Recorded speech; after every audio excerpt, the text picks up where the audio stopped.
Brought to you by Sharda University. Where the software engineer meets the gifted content writer. The world comes together at Sharda University. तस्वीरों पर गौर करते चलिए। टूटी छत, फूटा हुआ फर्श और कैंपस में उग गई घास। ये घास स्कूल की इमारत पर नहीं, बच्चों के भविष्य पर उग रही है।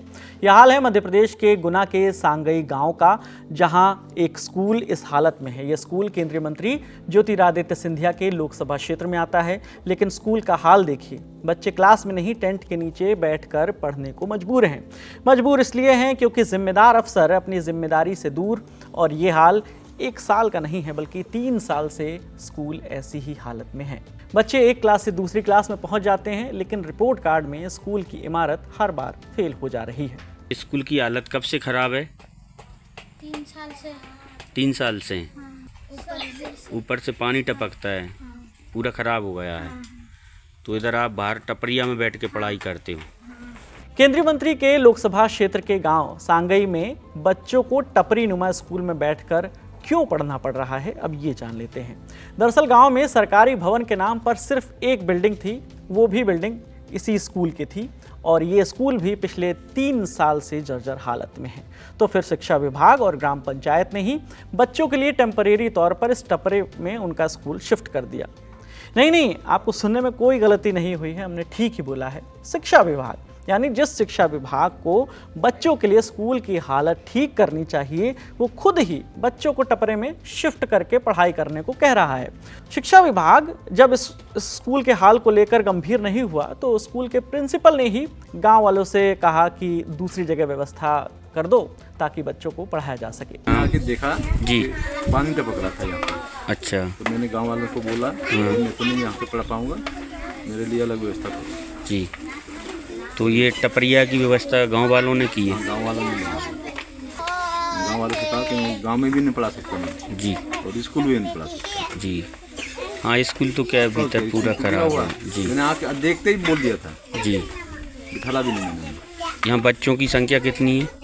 यहाँ पे जैसे 34 है, लेकिन 40 ऊपर आते हैं। इंडिया टुडे से जुड़े विकास दीक्षित की रिपोर्ट के मुताबिक जिम्मेदार अधिकारियों का कहना है कि स्कूल में ज़्यादा बच्चे दर्ज नहीं थे, इसलिए नया भवन स्वीकृत नहीं हो रहा था। इस अजीब टाइप के तर्क पर गांव वालों का कहना है कि यदि बच्चों की संख्या कम है तो क्या स्कूल का भवन बनेगा नहीं? ये कैसा न्याय है? 4-5 साल हो गए। 4-5 साल हो गए। तो ये टपरिया किसने बनाई है? गाँव वालों ने बने। गाँव वालों ने, बच्चों के पढ़ने के लिए सुविधा है। स्कूल के इस हाल को लेकर जब हमने गुना के डिस्ट्रिक्ट प्रोजेक्ट कोऑर्डिनेटर ऋषि शर्मा से बात की, तो उन्होंने कहा स्कूल की मौजूदा बिल्डिंग क्षतिग्रस्त हालत में है। बारिश के कारण टपरा स्कूल में तात्कालिक व्यवस्था कर दी गई थी। अब इन बच्चों को टपरा स्कूल में नहीं पढ़ना पड़ेगा। हम बच्चों के लिए जल्द ही नज़दीकी मिडिल स्कूल में इनकी व्यवस्था कर देंगे। स्कूल में मेंटेनेंस का काम करीब 2 महीने का इसमें वक्त लग सकता है, और जब मेंटेनेंस हो जाएगा तब शासन के निर्देशानुसार वापस स्कूल में व्यवस्था कर दी जाएगी। सरकारी तरह का जवाब था ये। लेकिन ये व्यवस्था करने के लिए 3 साल का वक्त क्यों लग गया, इसका जवाब डीपीसी ऋषि शर्मा जी दे नहीं पाए। गुना जिले के सरकारी स्कूलों की बात करें तो वर्तमान शिक्षा सत्र में 461 में से केवल 95 स्कूल ही ऐसे हैं जिन्हें केंद्र सरकार की ओर से मदद मिली है।